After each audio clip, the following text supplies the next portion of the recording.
are live. Thank you for tuning right in. Everybody saying hello to this broadcast. You are in store for what will become episode 101. We passed that threshold. It's not a threshold. I don't know what it is, but today it's 101 and it's all about video. Don't get scared. Don't leave. This is going to be good. There's so much good here, whether you're new to video or not. This is your show, and it just so happens to be a video show right now. So cool. And to help me is the guy who wrote the book. Literally, look at this book. It's called Rehumanize Your Business: How Personal Videos Accelerate Sales and I can't read backwards and improve customer experience. Now, this is a hardcover, amazing book all about using video in your business. How, why, when, what, all those things you learn in school, right? This is the book. Steve, how are you? Welcome. I'm doing fantastic. Thank you, Josh, for having me on your show. I'm excited to have a conversation with you. Absolutely. Steve Pacinelli, it is the co-author of this book. So we're going to hit record in a moment and get started. But first, I just wanted to say, when I heard about this topic, I could not have imagined that a legitimate almost 200, this isn't fluff. This is like real book material. I don't even think you could see there. This is like, I wouldn't have thought that this could even, who had the foresight, you know what, this has to be a full book. Yeah. Well, the funny thing is, the first question people always ask, you wrote a book about video? That doesn't make any sense whatsoever. Why wouldn't you do a video about video? And the answer to that is, the book is half of it. The other half is the companion website. And so, right tool for the job. People find books easy to consume and easy to reference. So if you want to look up the framework for responding to a lead, you can quickly go to, and I'm just making up a page, I forget what page it's on, but you can quickly go to page 78, view that framework and take action rather than scrolling through hours of video. But when you want to actually see the short videos in action, then you go to the website, you watch the video, you see the people deliver it, you hear how they do it. And now you have the best of both worlds. You have something that's easy to reference about creating video and something to help move you along. And then you have the other half of it too, the emotional side and the ability to see the content and to execute. So I love it. I'm a fan. I'm going to get right into this because I have so much to share in this regard. So I'm ready to hit record. You ready to do it? Yeah, let's do it. All right. And thanks everybody for joining us live. If you're here, as always, you're part of the conversation. I read in real time, so don't be afraid to chime in as we are going. This is going to be a really good, insightful, and practical for those who are using video already and want to up your game, or even, no, not for me. Wait, yes. You'll see everything. We're going to do it. I'm ready. Let's hit record on episode 101 of the Hidden Entrepreneur Show. Here we go.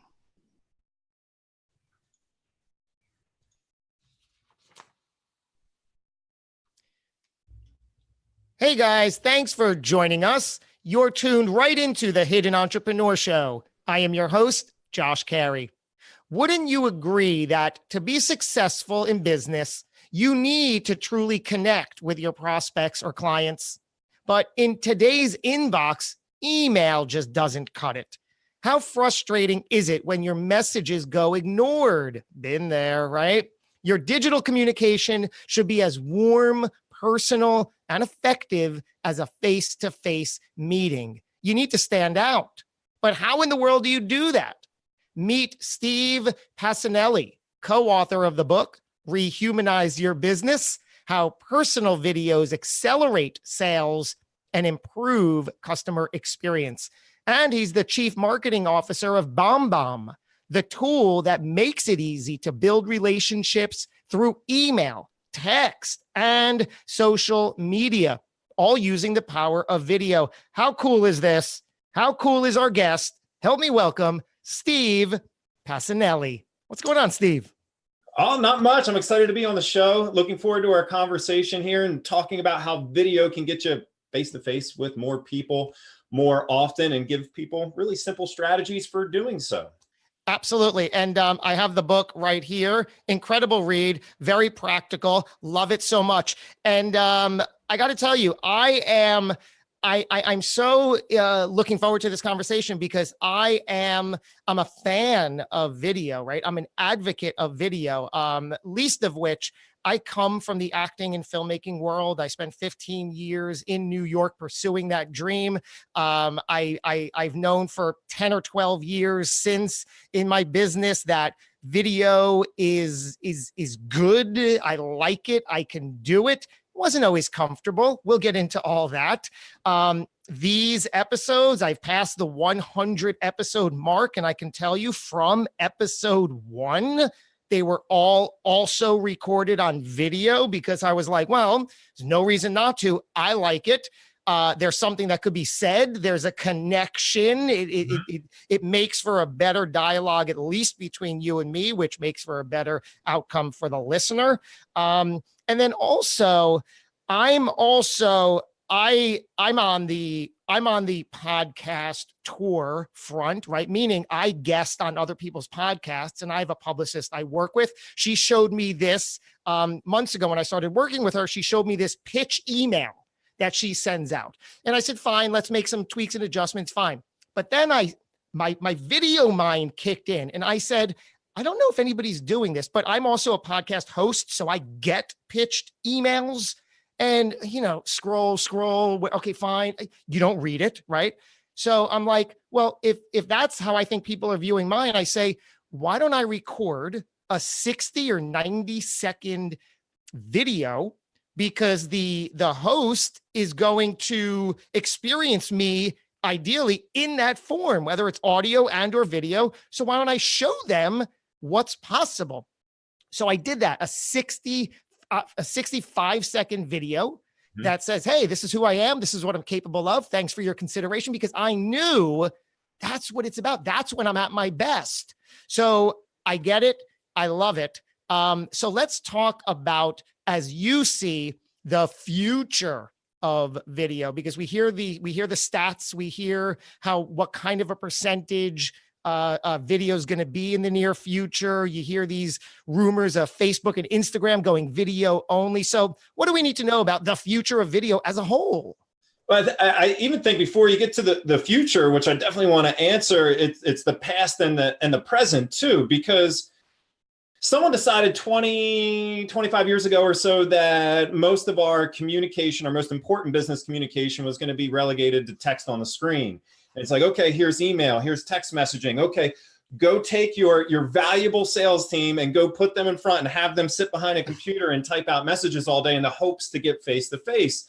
And that's exactly what video is solving right now, is the ability to get face to face, to not become black and white text or digital ones and zeros on someone's screen, and provide a face and a tone and a name to your communication. And so that's what's happening. We see it happening all over, and with our 40,000 customers that we have at BombBomb. And even besides that, there's other ways of sending video out there, and more people are putting themselves out there, putting themselves first. And I think that's going to continue. Now, the future is knowing when to use video and when to stick to text, because sometimes people come in and they send all videos, and now because they're using video and every single communication is video. That is incorrect as well, which we can get into that. And the best times to send video and the best times to send text-based communication, because there's some simple triggers that you can use to figure that out. But whether you have a system like BombBomb or not, video is available to you. You can take out your phone and record something on your phone and text that out. A little harder to do in email, but there's solutions out there that can help you with that. And it's just taking your most valuable asset and pushing it forward. So let's set the tone for anybody listening. They're an entrepreneur, they're a business owner.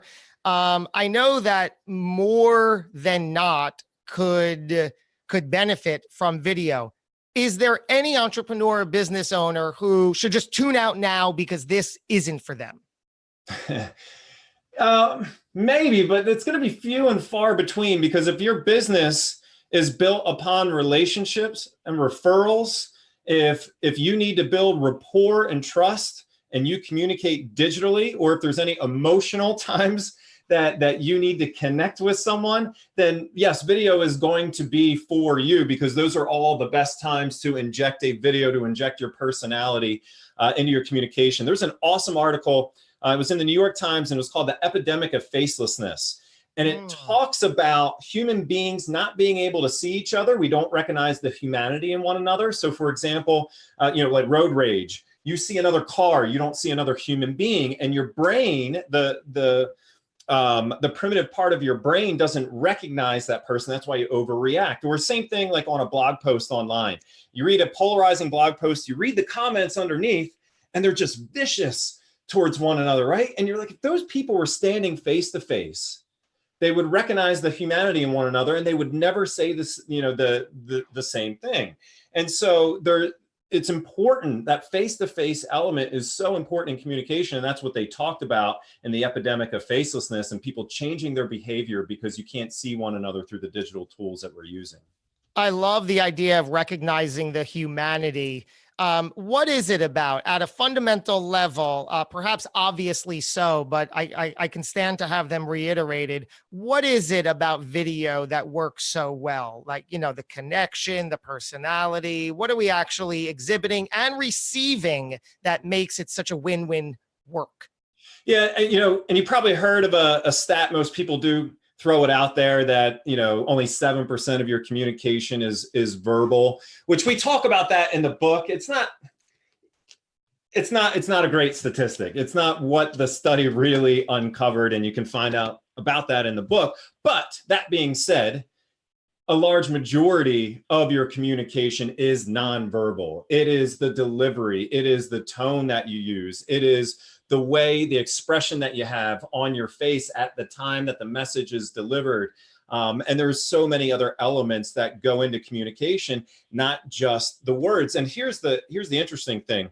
Your brain, Daniel Kahneman, who wrote the book Thinking Fast and Slow, he breaks the brain up into two main parts. He calls them System 1 and System 2. System 1 is the emotional side of your brain. It's the primitive side. System 2 is the analytical side of your brain. And when someone's reading something on their screen, like an email or business email, or reading copy on a web page, System 2 is engaged, not System 1. And people make decisions based off of System 1. They emotionally decide almost instantaneously, and then the analytical side of their brain figures out a reason to make that true. And so when someone's reading, the wrong side of the brain is engaged. You want them emotionally connected with you, just like your last, not your last guest, but one of your guests, Marcus Sheridan, said, people need to trust you. They need to believe you, because they need to trust you to know that you're competent enough to help them first. So cool. So intriguing. So much here. Let's go right to the people who say, yeah, that's all fine and dandy. No way, no how. Not for me. I am not cut out for video. I'll stay on the sidelines. I mean, how do you even begin to broach that conversation with them? Because I like I said, I'm an advocate. I would preach, you know what, if you want to see improvement, if you want to even today stand out a little bit, because it's not a saturated deal where people are not really yet. I know, not yet. Exactly. So what do you say to the people that say, not comfortable? I can't wrap my head around. Is it a mindset thing? What is it? It is a mindset thing. And my response to that is, do you have face-to-face meetings? Oh, you do? Well, then they know what you look like. They know what you sound like, or they're going to find out eventually. It's a self-limiting belief. And what usually ends up happening is if you can get someone over that hump and they send a few videos, and they get a favorable response, people want to see you and hear you, and you will get a favorable response if you start sending videos out. Then they'll see that, oh, okay, the benefit outweighs the anxiety that I feel. And there's a great little tip that I learned. If you're feeling anxiety about recording videos, let's say you're just starting your video journey. Oh, actually, let's come back to anxiety real quick. So I just want to make one clarification. There's marketing through video and there's relationships through video. Marketing through video is the high polished commercials, high end green screens, drones, digital SLR cameras. Relationships through video is taking out your cell phone, you get a new lead and you say, oh, hey, Josh, it's Steve with XYZ Company. I just want to introduce myself, tell you I'm a real person. I'm here to help answer any questions that you have. That's relationship. It's right on your phone. It's right on your laptop or desktop. So I just want to make that distinction. And so that helps with anxiety right off the bat. But if you are still anxious and you're afraid to pick up your phone or hit record on your webcam for 20 seconds or 30 seconds to introduce yourself to a new lead, think about something that you're grateful for 15 seconds for 30 seconds before you record your video. The same part of your brain that's responsible for anxiety is the same part of your brain that's responsible for gratitude, and you can't feel both at the same time. And so if you think about who you're grateful for in your life and everything that you're appreciative of, you will become less anxious. Then you just hit the record button and your videos are going to be infinitely better too. I love how you made that distinction. So this is not about the polished marketing videos on your website about who we are, what we do, what we've done. So you've answered the question. This is all about picking up your phone. It doesn't have to be polished. It's you, it's quick, it's on your phone, and it's 20 or 30 seconds. That's it. And I always wonder if you have insight into this, the people who say no way, no how, what are they afraid of? Because I know even for me, who had a running start, like I said, I've been in the performing world, so I have that going for me. But even back in the day, if you were to watch, and please don't, if you were to watch some of my videos from 10, 12 years ago, they are a mess. I mean, my hair is out of control. I don't know how anybody let me leave the house. It's not polished. But the thing is, in the moment, in that day, you believe you are doing the best that you can for the element and for the time frame. Same thing now. When I look back on this very video 10 years from now, which in the moment, I think it's good. I think it's great. I don't think there's much different tweaks that I need or could do. I'm doing the best, right? I have some lighting. I have some, I have a close shave. I like the outfit. I mean, whatever, right? I think, yeah, exactly. My mom would be very proud. But everything seems to be exactly where it needs to be for what it is. Proud of this. In 10 years, I'm going to look back and tear it apart. So Yes.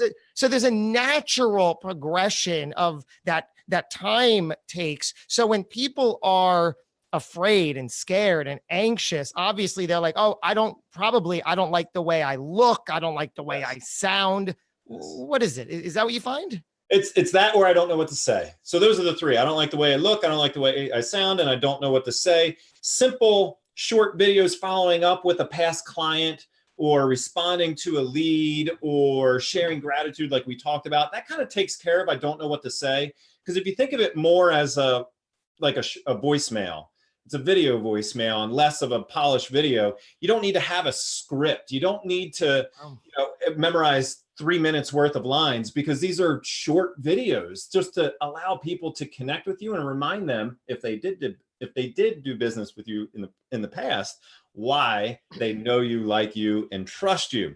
Another quick tip I can give that we talk about in the book is, if you are forgetful, and I'm forgetful sometimes, and even if it's a short minute video, you're like, oh man, I got to remember these 3 things, and you forget what the third one is.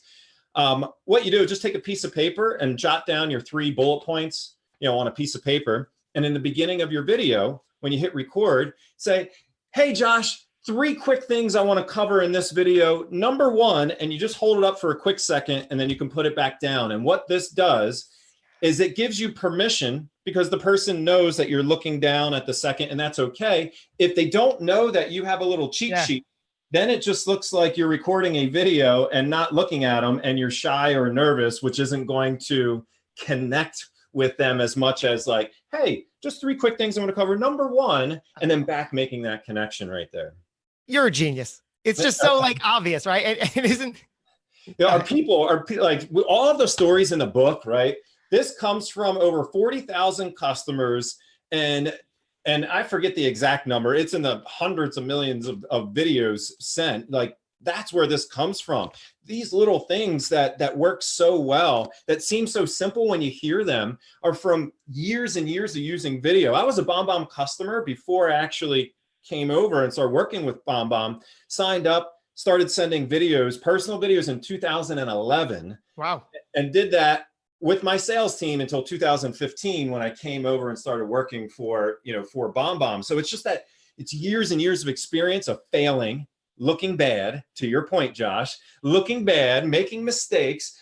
But I want to remind everyone out there, if you start using video for communicative purposes right now, you're still ahead of the curve.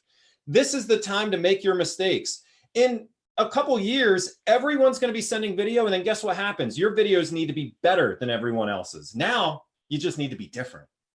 I want to hear about your personal experience. I love that now you're the CMO of the company. Back in 2011 to 2015, you were a customer, a client in your own sales business using video. Can you paint that picture? What kind of videos were you making? And what kind of real response did you see in that time? So here's the problem we were trying to solve. And this is where video was the solution. I had a sales team, and I used to do a 48 city technology tour where I would do 3/4 day events, talk about technology, teach people and train technology, went from city to city to city. Cool. Now, what did we do the other days of the year? Well, that's what I was trying to fill in. So we started running Facebook ads, and we sold a product in the back of the room when I did the technology tour, anywhere from $25,000 to $40,000 annually. It was an annual product cost or annual fee. And we were trying to sell that product through online ads when we weren't live city to city. And so we were creating Facebook ads, and we were creating different ways to generate leads. And the leads were coming in, and we couldn't convert them. We converted 0. And at first I wanted to blame Facebook. This is back 2011, right? This is before like right in the beginning when Facebook ads, start coming out.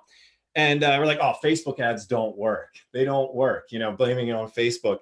And that's when I found video, and we inserted video into our lead responses. So someone would fill out the Facebook ad in the form online because they wanted more information on this lead gen product that we were selling. And then we would respond with a personal video, and we would let them know that we're not some fly-by-night company. We're real people. We're here to help. We care about their goals, their needs. And that was exuded in the video, in a 2-minute or less video for each one. And once we started doing that, we closed $30,000 annual contracts without speaking to people over the phone. Imagine that. And I'm not saying that happens all the time, but so I was the biggest video enthusiast, proponent, and I think that's why I eventually ended up at Bond, because I saw the results that it had. We were selling these products and these systems, and I've used video to sell products that were $29 a month, up to $30,000, $40,000, and it works across the entire gamut because you're taking your salespeople's best abilities, and that's themselves and their ability to connect, and you're allowing them to do so. When you hire a salesperson, if someone's out there and they're doing the hiring, you hire them based off of their interpersonal skills, but then you put them out there to sit behind a computer 70% of the time. This opens them up. This can open you up. And that's exactly what we saw when I was selling Realtor.com products and Move products to real estate agents. Yeah. Is there anything to be said about the personality type of the person that needs to do this or benefit most? If somebody thinks that, oh, I'm not outgoing, I don't have anxiety around it, but I'm just not an outgoing person. Is that a block?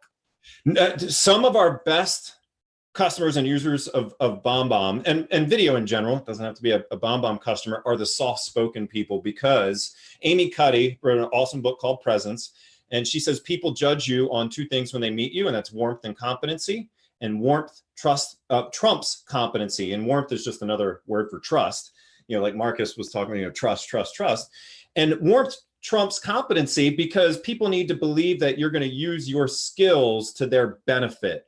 They need to trust you. So then they know that your competency can help them. And so those soft-spoken people and the people that aren't, like, I'm a little bit, as you could tell, I'm a little bit boisterous, just like you, Josh. Oh, you noticed. And so that works well for me because that's who I am naturally. And that's how I across. I'm a little bit spastic, as my wife would say, but it's who I am.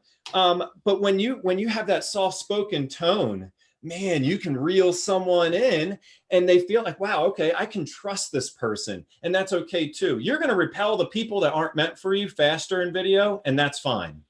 But you're going to attract the people much more quickly because they can't tell if they like you until they see you and hear you. And the faster you can get there, the better. I know the words on the page in text or email or something just don't have the same effect, which is why I dove right into this, because I realized my better foot forward is somebody experiencing this. Yeah. Like here's a paper I got. What do you know about this person? Nothing. You don't get it from the text. And it's hard. And unless they're a brilliant writer, it's hard to tell more about this person. When you use video, I got a drawing of my kids over here on the side. You know that I like photography because I have cameras, in my office here, and then explore, be kind and brave. Even if you don't play the video and you see the thumbnail, you get a story about me and who I am as a person. And that's powerful there as well. A lot of our customers have amazing backgrounds, and they purposely set it up so someone can get the story of who they are behind themselves or behind their videos from their laptop or desktop. Love that. Let's dig deeper into this story. I want to learn about Steve, the person. Take us back to your upbringing. What was life like growing up for you?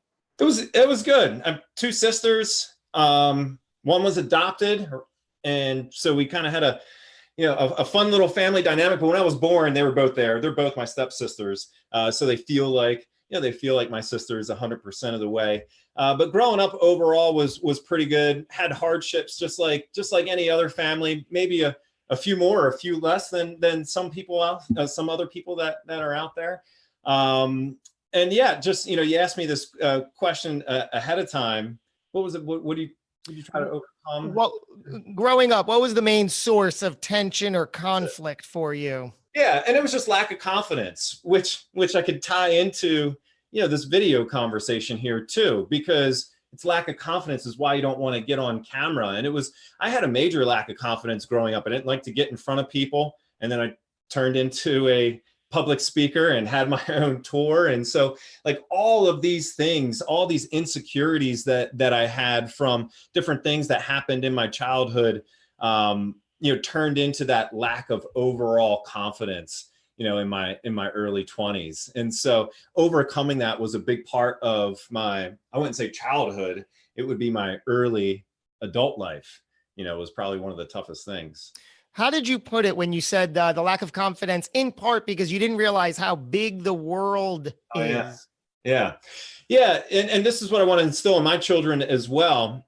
I always thought, not me. Like, I can't do that. I can't start a business. I can't write a book. I can't do this. I had the most limiting beliefs with who I was because my immediate, surroundings and family, we were just normal people. We weren't destined to do, like amazing and great things. And then, through that lack of confidence, it really affected like who I was in my 20s. And once I started gaining a little bit of confidence and being more comfortable, with myself, and my children really, really pushed and really pushed me through to the next level, because I have twin boys. They're autistic. They didn't talk until they were 4 years old.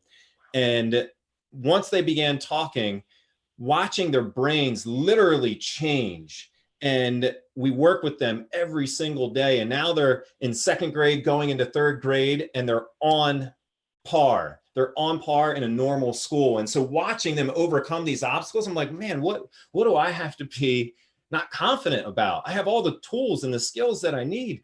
They were diagnosed with something and they're overcoming that. And so that was one of the biggest motivations for me personally. Yeah. What did you learn about yourself in that time frame when you were faced with that realization of what's happening and you have to get through it? Yeah, you can do it. You can do it, and you can fail. I used to hate failing. And then what do you mean? Like a perfectionist hate failing type thing? Yeah. I would hate failing. I would see my kids and they would just do it again and do it again and do it again. Even them learning how to walk, fall down, get up, fall down, get up, fall down. And the only way they learned how to walk was to keep on falling down. And so, me not wanting to fail and not wanting, I didn't want to try it again. And so just watching them and again, roping it back into video, it's just trying it and just doing it. If you just do it, you will be successful. People want to see you, people want to hear you, and you're more persuasive in person. In your early childhood, when you were growing up and you were on your way to, your own life and your future, what did you see yourself doing? Whether it was in that limiting world or something clicked and you're like, okay, I'm going to venture out and do that. I just saw myself being, a salesperson, and I love sales. I'm a salesperson masquerading as a marketer, but I didn't have big plans for where I wanted to go.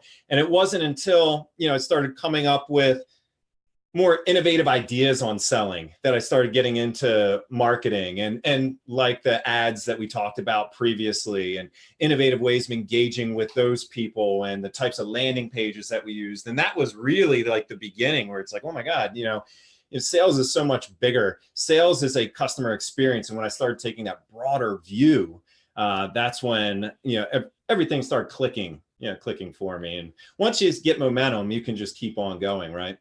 What did you have to do for yourself when you were in that, you said, a very normal world? This isn't for me. Everybody else does that. I'm not that kind of person, until current day when it switched. Maybe it was something with your children or something in you, but what had to change in your physical world, either in your mind or habits and patterns, where you became who you are today from, nope, not for me. Everybody else can do that. Yeah. Gratitude. Starting the day with gratitude, ending your day with gratitude. I have these self journals that I used for years, where every single morning has 3 lines, and it's like, what are you grateful for? And you jot down the 3 things that you're grateful for in the morning. And this goes back to the video example too. But every day, if you start your day with gratitude and you end your day with gratitude, the anxiety and all the negative talk that you say to yourself throughout the day ends up going away. And so sometimes I write them down in my self journal. And then sometimes I send out 3 gratitude videos to people that have impacted my day. And actually, and I do that a lot. And it's amazing. 1, it helps you feel better. 2, you'll find you'll get amazing replies. And some of the replies that I've received have been just like, man, it just makes your day, because someone might be having an awful day. And if you send them a simple 30-second gratitude video that just says, hey, Josh, I was thinking about you. I was on your podcast a couple months back, and I was thinking about the experience on your podcast. It was absolutely amazing. I just wanted to thank you for having me on again. I hope you're doing well. I never know what's happening or it's hard for me to tell what's happening in your day. And that video could be the right video for you at the right time. And I could have made a huge impact. And I get these responses of people saying, I was having an awful day and I got your video and you just changed my day around. And so it's healthy for you to do it, to live in a state of gratitude. You're helping other people. You're going to get positive reinforcement and feedback from that. And that is the big, I know it sounds cheesy, but that is the biggest thing that has helped me and my career. I love that so much. So you already gave us a couple, like send a gratitude video earlier. You spoke about a welcome video to a new client. What are some other specific tangible things that somebody listening could use for to send out videos? What circumstances or situations? I'll give you a big one. And this one's really, really important. And everyone has been through this before. And it's an apology. If you need to apologize, at some point in time, you're going to mess up in your business. You're going to make someone unhappy with you and or your services. And if you type that email response, your emotion and your empathy is not going to be conveyed.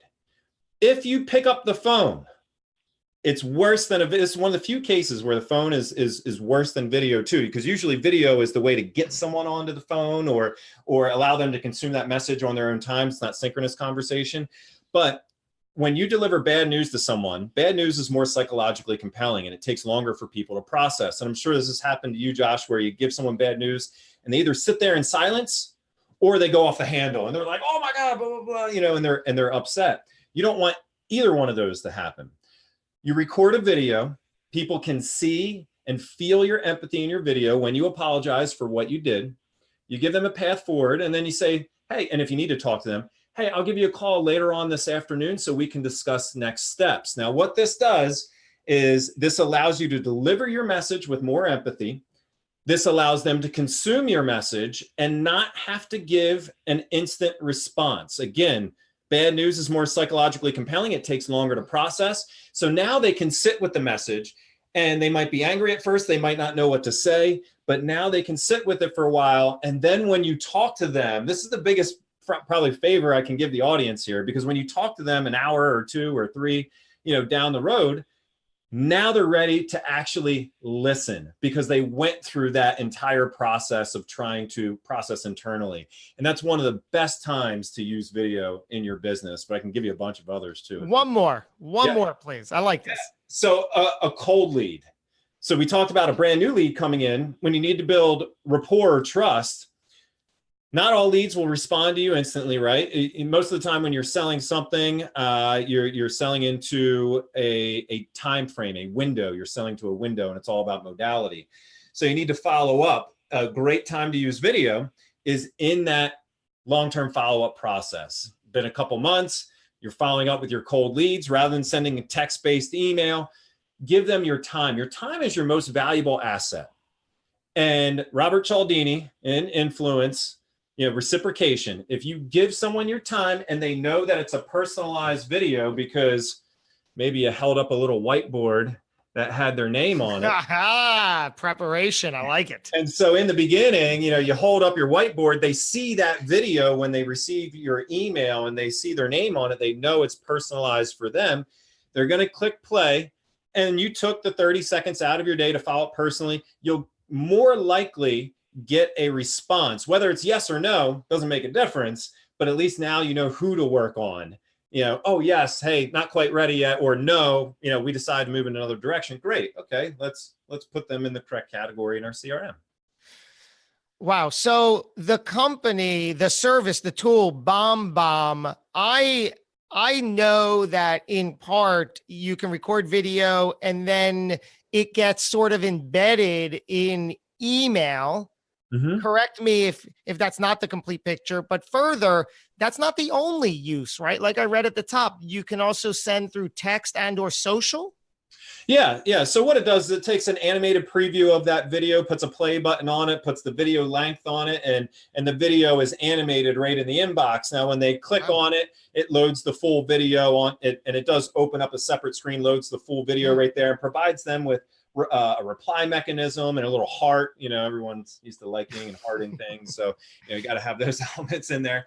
And so yes, that is the main component with tracking and analytics. So who opens your emails, who's playing your videos, and works with Outlook and Gmail. And we have a few different products. We have a mass sending product too, so you can send out mass emails.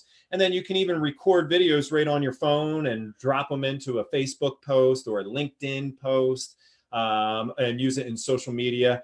And we even have this fancy little, if you have an iPhone, and I know you can't see this, but I'll just do it anyway. We have an iPhone, and we have a little app down here on the bottom that allows you to choose your pre-created videos. And so right there, I'm in my text message, and it's got a spam text message there, but now I can just take one of these videos and I can drop it right into a text message. And you see now it's right there in my text. Oh, look at that. And it's playing. Yeah. Mm-hmm. As the preview. That's amazing. Yeah. So those are the 3 ways that you can really use video. And again, it's for the sole purpose of putting your best asset forward, which is you. And again, just to reiterate, these are all done beneficially on your phone. That's as good as it needs to be, right? Right. Yeah. The little bit of shake that you have adds that authenticity element. There's a shiny authenticity inversion. And the shinier that something is, the less authentic it feels, because that message came from the mind. But the more raw, I should say, a video is, the more it comes from the heart, the more it feels off the cuff. And that's what people want. There's a time and place for polish. If you're going to put a video on the homepage of your website, do you want to be holding your iPhone out saying, welcome to XYZ Enterprises? You're going to be treated with, no, you don't want to do that. That's awful. But if you're responding to an individual and you're walking down the street grabbing some lunch, and they sent you a message, and you hold out your phone and say, hey, I was just walking to lunch, but I got your message and I wanted to respond personally to you. That right there is so impactful. And in today's day and age where we're in the automation nation and everything is automated and everything is the bots are coming to get us and everything else, this is a refreshing way to humanize yourself, your company, your communication, and make you stand out. My brand, The Hidden Entrepreneur, was founded on the premise that I spent a lifetime in fear, hiding behind fear, using that as the excuse not to do everything that I knew darn well I was capable of and should be doing. And here we are today. But then not so much. Can you tell us about a time when in your business you were just frozen, hiding in fear, but you knew you had to get right past that somehow? Oh, I mean, there's so many times when we first started doing the tour and speaking on stage. Again, I wasn't this big. I'm an introvert. I am an introvert through and through. It doesn't seem like, my wife says I'm the most extroverted introvert she has ever met. And so I wasn't a stage presenter. I wasn't a stage speaker. I came up with great training classes, or what people told me, were pretty good training classes. So they're like, well, no, you need to do this in front of people now. Like, you can't just train, the other sales reps to do this. Like, you got to get out on stage and you need to get in front of people and train and educate. And that was one of the biggest times I was frozen in fears, getting in front of a large audience and presenting, which is similar to video, right? So what'd you do? I don't know if there was anything in particular. It was just knowing that it had to be done. Like, this is it. And having people by your side, and having the right people by your side supporting you and letting you know that it's going to be okay. And if you fail, or people want one of the biggest takeaways when you're in front of an audience, or you send someone a video, people want you to succeed. People don't root for failure. And just knowing that everyone in the audience, they don't want you to mess up. They don't want you to be embarrassed, and knowing that the audience also has your back. And if you make a mistake, which I still do all the time, I stumble over my words. I use the wrong grammar all the time. Like, it's okay. Laugh at yourself. It's okay to do that in a video too. Don't re-record that video. If you say or ah a few times, that's how you communicate face to face. It's going to make you seem, it's going to allow you to connect more effectively with that recipient if that is the way you are in real life. Don't read from that script. Don't be robotic. Your mistakes are what make you perfect. My wife sent a video out. She sells like skincare products, and she didn't want to do video, just like everyone else. And I made her. I'm like, honey, you're married to the CMO of Bomb Bomb. It's embarrassing. You got to send some video. And so she sent her first video to someone locally here, and she had all the products in her hand. And she was like, in this one, and then this one. And then she dropped them all. And she went out of the frame. And she's picking up all the products. And I'm over in the kitchen. I'm like, you keep going, you keep going. And then she popped back up into the frame with all the products, and her face was bright red. And she kept recording. And when she hit stop, she's like, there's no way I'm going to send this video to this potential client. And I was like, click. I'm like, yes, you did. Yeah. Like, you're sending it out. And she got a phone call in 15 minutes. And the person was like, oh my God, your video was amazing. I am so klutzy this one time. And then they started getting into klutzy stories back and forth. That. And at the end of the 10-minute klutzy story sharing-a-thon, she was like, oh, I'll just buy all the products. So there was a connection that was made through her authentic video, which my wife is you can ask her. I'm not saying this. It's not my words. She calls herself a bit klutzy. And that was a part of her video. That's who she is. And that's what connected. And isn't that all this is about, is really steamrolling the amount of time to connection. Mm-hmm. Yes. Right? Yeah, it is. And people are like, oh, it's going to take so long. It doesn't. You click record on your computer. You talk 4 times faster than you can type. In my case, it's like 6 to 7 times faster. And you get face to face. Your goal most of the time is to get people off of email, to get them on the phone, to get them in person. If you can do that with your business that you have, you can get there right now. Just record yourself. Looking back on a younger version of yourself, what conversation would you have with that person? Younger version of myself, it would go back to the world's a big place. You're not destined to be what you can be anything that you want. And I would have to really think about, because I'm skeptical in general. I have to think about how I would put that to myself that would allow me to see that rather than just someone saying that, because you hear that all over, but do you really believe that? And so I'd have to really think about my messaging and how I would tell myself that. But that's it. Like my world was opened up in my late 20s and early 30s. And, I realized I could do whatever I wanted to do. So I went to Penn State. And when you get to Penn State, you take English 15 or English 30. English 15 is what most people take. English 30 is what the smart kids take. So guess what I took? English 4, the class that didn't count for any credits whatsoever because it's a remedial English class. I was horrible. And that shaped my opinion who I was.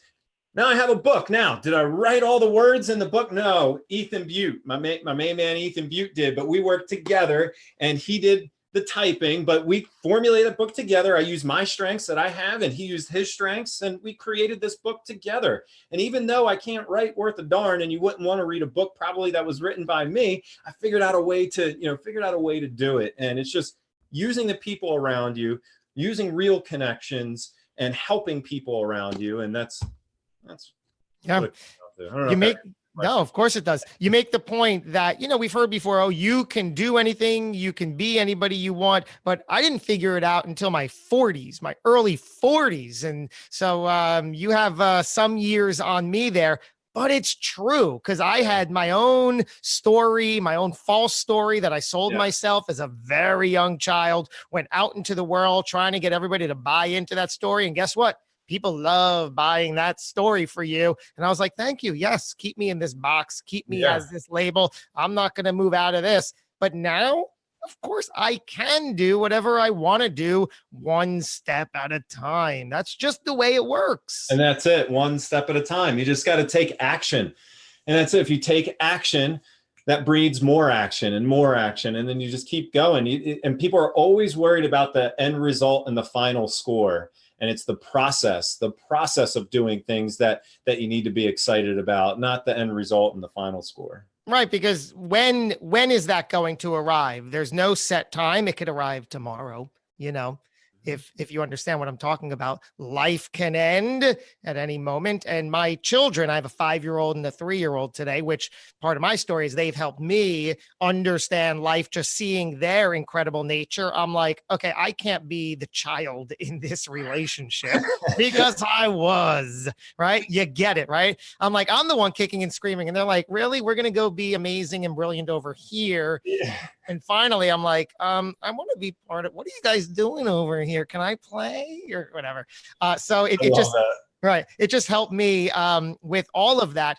But to this point about life just coming to an end at any darn time, it can happen without warning. Mm-hmm. And that very knowledge and realization puts my life into perspective, saying, you know what, every moment I do have with my children, should it be my last, I want it to be as perfect and significant as it can be. Amen. Yes, so true. Yeah. Do you believe that everything happens for a reason? I do. Yeah. I'm a fate kind of person. The vibes that you put out there, what you'll get back, in return. So if you put out positivity, the whole gratitude thing falls in line, perfectly. And I do believe you attract, the things you put out there. Are you spiritual or religious in any ways? I would say I'm spiritual, a little less, still trying to figure out religion overall, but spiritual. Yes. I got it. And what do you believe happens when it's all over, when our time here on earth comes to an end? You know what? I have no idea. So I want to make the most and positively impacting the lives of the people around me here, because that's what I do know. And that's what I can control right now. And the things that are outside of my control, I'm just going to let it go. I hear you. With that, I will leave you with this final question. Steve Pacinelli, how would you like to be remembered? That when people were around me, they had a good time. I made them smile, I made them laugh, and I was a positive impact to their lives. I can see it. I adore this conversation. Certainly a positive impact. I love what you do. I love what you bring to the table. Thank you, sir, for joining us today, coming on and opening up in the way you did. I appreciate you. Yeah, thank you for having me on the show. I had a great time over the past 45 minutes and enjoyed our conversation like I knew I would. Great to hear. And everybody tuning in, whether it's to the live broadcast here or when this arrives in its native podcast form on Apple Podcasts, Google Podcasts, or Spotify, head on over, leave us a review. I love hearing your honest feedback and what you thought. We're going to do this again before too long. Good to have you joining in. Until we do it again, go get 'em.